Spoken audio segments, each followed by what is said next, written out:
첫째로 영원한 제사장의 분기시며 둘째로는 거룩과 심판의 의미가 숨겨져 있다는 것입니다. 이렇게 해놓고 본문을 한번 다시 보십시오.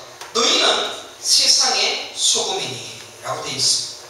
우리를 영원한 제사장의 분기시다 라고 부르고 있고, 여러분들을 각각 거룩이라고 부르고 있으며 여러분을 심판이다 라고 부르고 있다는 것입니다. 상당히 이해하기가 어렵습니다. 예수님은 너희들이 제사장의 11조이고 제사장의 분기시고 제사장의 기업이며 또 세상을 심판하는 심판의 도구이며 거룩이다 라는 의미로 너희는 세상의 소금이다 라고 이야기를 한 것입니다. 그러면 여러분들을 소금이다 라고 불렀다는 것은 하나님께서는 여러분들을 얼마나 소중한 존재로 또 얼마나 고귀한 이름으로 불러주었는가 라는 것을 생각해야 됩니다. 우리가 단순하게 생각해서 너희는 세상의 소금, 나는 소금이니까 짠맛을 내어야지, 세상을 썩지 않게 해야지 라는 것으로 가면 안 됩니다. 아직도 뭐가 이해가 되지 않는 분들이 있을 것입니다. 그래서 정신이 바짝 차리지 않으면 지금 소금만 이야기하는 목사가 좀 원망스럽고 뭔 얘기를 하는지, 소금이 뭐 어쨌다라고 생각할 수 있을지 모릅니다. 그래서 마지막까지 잘 들어보시기 바랍니다. 그러면 우리는 첫 번째 의미에서의 제사장의 분깃에 관한 소금 언약을 좀 더 살펴보십시다. 그러면 모세가, 지금 민수기는 모세가 쓴 성경입니다. 모세가 소금 언약이라는 단어를 들어서 설명하면서 그 소금 언약이 무엇인가 라는 것을 얘기했을 때 하나님께 드리는 예물을 제사장에게 나누어 주어 너희들이 11조를 바치는데 그 11조가 누구에게 가느냐? 제사장에게 간다. 그래서 제사장은 먹고 사는데 불편함이 없도록 하라 라는 것이 소금 언약의 중요한 골자라는 것입니다. 제사장의 영원한 소유, 제사장이 받을 삶의 분깃, 제사장이 받을 수익, 이것이 그 제사장에게 영원히 주어질 것이다 라는 의미가 소금 언약이다 라는 것입니다. 그런데 이 소금 언약이 계속 유지가 되어졌습니까? 그렇지 않습니다. 제사장들이 대부분 거지처럼 살았습니다.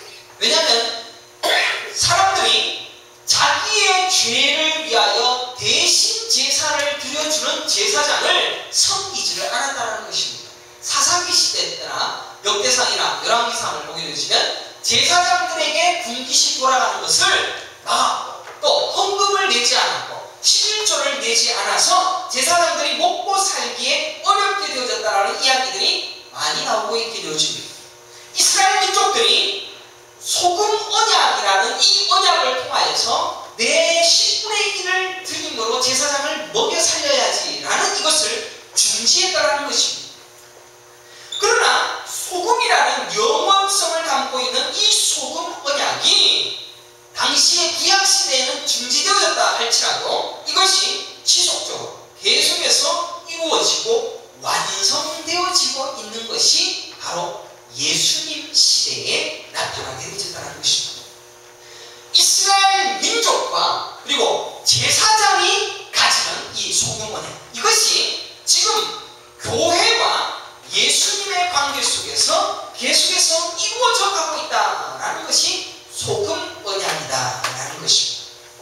여기가 이해가 됩니까? 교회는 제사장이신 예수님을 위하여서 그의 희생과 공사, 그의 십자가의 공로를 통하여서 영원히 대접해주는 자로 살게 될 것이다 라는 것이 이어져가는 소금 언약이라는 것입니다.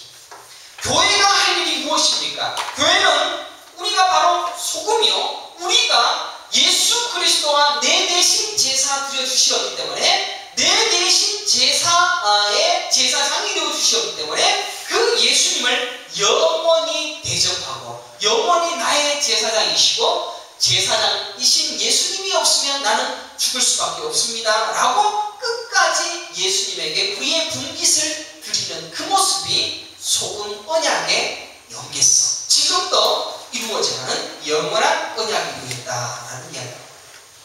그러면 이것을 다시금 구체적으로 살펴보게 되어진다면 제사장이 한 일을 한번 살펴보십시다. 하나님이 중보자가 되어짐으로 죄를 대신해서 용서하는 제사를 주관했던 자가 제사장이었습니다.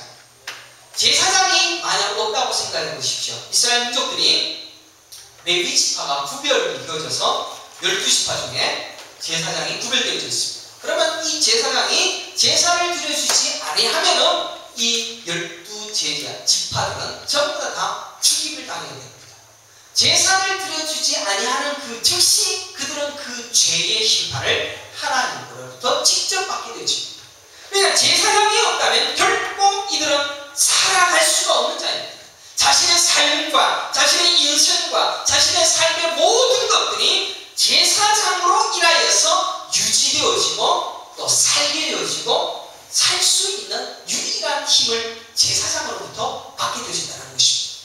그래서 민수기 18장 아까 19절을 읽었는데 21절 그 밑을 보게 되시면 내가 이스라엘의 11조를 레위 자손에게 기업으로 다 주어서 그들이 하는 일, 곧 회막에서 하는 일을 감나니 이후로는 이스라엘 자손이 회막에 가까이 하지 말 것이라.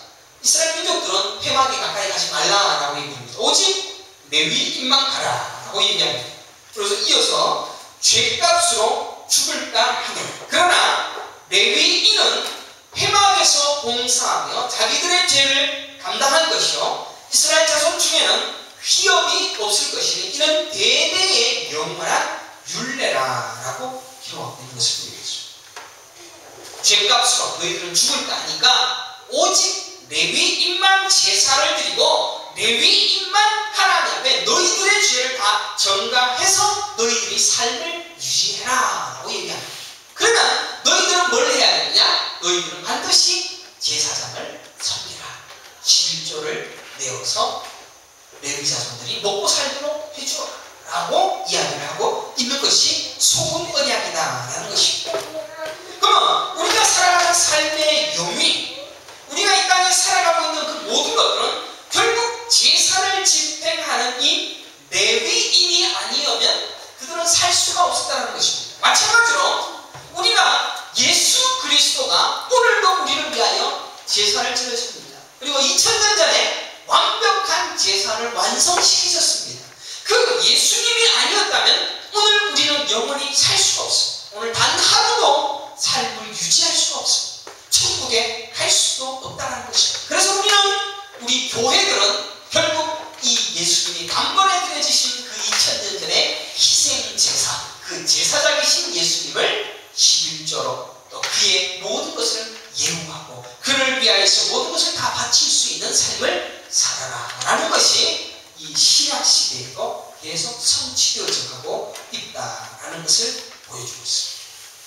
그래서 지금 예수님은 지금 그 소금 이야기를 하고 있다는 것입니다. 그러면 이제 좀 더 이것을 이 부분이 제일 어려운 부분이고 이제 조금 더 쉬운 부분으로 들어갈 것입니다. 그러면 오늘 저는 이 소금에 대한 이야기를 좀 더 구체적으로 이야기를 하려고 합니다. 말씀드렸듯이 이 소금 언약의 주된 내용은 제사장의 직분을 통하여서 이루신 일을 감사히 하고 내 삶의 이유와 내가 살아갈 수 있는 유일한 이유는 오직 제사장이신 예수가 제사를 드려줘서 그렇게 되어진 것입니다 라는 것을 고백하면서 나의 11조와 나의 삶의 주체가 되어진 그 일을 기억하고 찬양하고 그를 돌보는 그리고 그를 예우해주는 그것이 소금 언약이다 라는 것으로 정리를 할 수가 있습니다. 사사시대나 역사시대를 통하여서 그것이 잊혀졌지만 예수님 시대를 통하여서 다시 그것이 완료가 되어질 것이다 라는 것을 이야기하기 위하여서 예수님은 산상수훈을 통하여서 이 이야기를 다시금 그것을 끄집어내고 있다라는 것입니다. 유대인들을 위한 편지인 이 마태복음을 통하여서 내가 너희들의 제사장이야. 내가 너희들의 죄를 지속하게 되어질 유일한 희생양이야. 그러니까 너희는 이 땅의 소금이야. 그러니까 너는 나 예수만이 구원의 길이라는 것을 알고 그것을 확실하게 깨닫고 그래서 너희들이 나에게 모든 것을 다 바쳐야 돼. 다 뒤에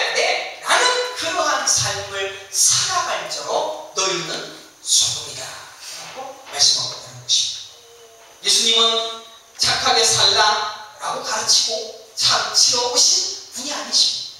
예수님께서 너희들 이 땅에서 소금이 되어지고 빛이 되어져서 이 땅에서 소금과 빛의 역할을 해서 정말 깨끗하게 살고 경건하게 살고 행복하게 살고 다른 사람들에게 섬겨주는 삶을 살아야 돼 라고 이야기하시기 위하여 이 땅에 내려오신 분이 아니시다라는 것입니다. 예수님이 지금 하실 일이 무엇인지를 가르치는 것 외에는 예수님은 다른 것을 보이지 않습니다. 나는 지금 십자가를 통하여서 너희의 죄를 구원할 거야. 나는 지금 제사장으로서 너희의 죄를 내가 다 감당할 거야. 그러나 나는 내가 직접 희생양이 되어져서 너희를 위한 죄덩어리가 되어지므로 하나님께도 버림받아서 죽임당하게 되어질 거야. 그러나 너희는 나를 대접해야 돼. 너희를 위하여서 내가 이렇게 죽어주고 너희를 위하여 이렇게 제사장으로서 내가 죽어줬으니까 너희는 나를 제사장으로 예우해야 해. 그 이야기를 하고 있는 것이 너희는 소금이다 라는 이야기를 하는 것입니다. 예수님께서는 산상보훈을 통하여서 제자들에게 말씀하신 그 귀한 설교 속에서 소금이라는 단어를 통하여 예수님이 지금 무엇을 하고 있을 것인가, 앞으로 너희들을 위하여 무엇을 하고 있는 것인가 라는 것을 살피고 가르쳐주고 보여주고 있다는 것입니다. 성경은 계속해서 그 얘기만 하고 있습니다. 예수님은 계속해서 너희들 착하게 살아야 비판하지 말아야 돼 그 얘기를 하는 것이 아니라 너희들은 내가 감당한 그 죄로 인하여서 너희들은 구원함도 없고 천국 가는 삶을 누리게 된 거야 라고 계속해서 이야기하고 있다는 것입니다. 예수님은 지금 자신이 하실 일이 무엇이며 그 일을 통하여서 영원히 교회를 통하여서 분깃을 받아내고 10의 1조를 거두어 가시겠다라는 그 소금 언약이 너희들을 통하여 이루어질 것이다 라고 말씀하시면서 너희는 세상의 소금이다 라고 말씀하신다라는 것입니다. 그러니까 소금이다 라고 얘기하는 것은 너희들이 예수밖에 없어요. 예수만 주인이세요. 예수님만 온전히 나의 구원자이십니다 라는 것을 세상에 드러내는 것, 그것이 세상의 소금이다 라는 그런 의미로 우리에게 주어지고 있습니다. 예수님만이 언약의 성취자이시며 제사장의 역할을 감당하시는 죄사함의 은혜를 주시는 유일한 분이시다 라는 것을 온 세상에 고백하는 삶을 살아라 라고 말씀하고 있다는 것입니다. 그래서 우리에게는 어떤 것이 있습니까? 12절에 보면 박해가 있습니다. 왜? 예수만이 구원이다 라는 것을 부르짖는 거예요. 예수만이 나의 제사장입니다 라는 것을 고백합니다. 그래서 10절과 12절에 너희들 박해받은 거예요. 기뻐하고 즐거워하라. 하늘에서 너희의 상이 큼이라. 너희 전에 있던 선지자들도 다 이같이 박해하였느니라 라고 박해를 당한다 라고 얘기합니다. 교회를 위하여 핍박을 받는다라고 합니다. 왜 박해를 받습니까? 소금의 삶을 살아야 하기 때문입니다. 소금 언약을 성취하여 주신 대제사장 되신 예수 그리스도를 드러내는 삶 외에는 우리에게는 주어진 것이 없다는 것입니다. 그래서 그분을 자랑하고 예수님은 온전히 드러내고 예수 그리스도만이 너의 구원자이심을 세상에 알리는 그런 삶을 살아. 그것이 소금된 자의 삶의 모습이요 그로 인하여 우리는 박해받을 것이다 라는 것을 말씀하고 있습니다. 사람들은 이 땅에서 우리에게 무엇을 이야기합니까? 그것 아니다 라고 얘기합니다. 지금 마태복음에 유대인들을 향하여서 얘기할 때 그들은 율법이 더 중요했습니다. 율법으로 구원받을 수 있다라고 얘기했습니다. 예수가 아닌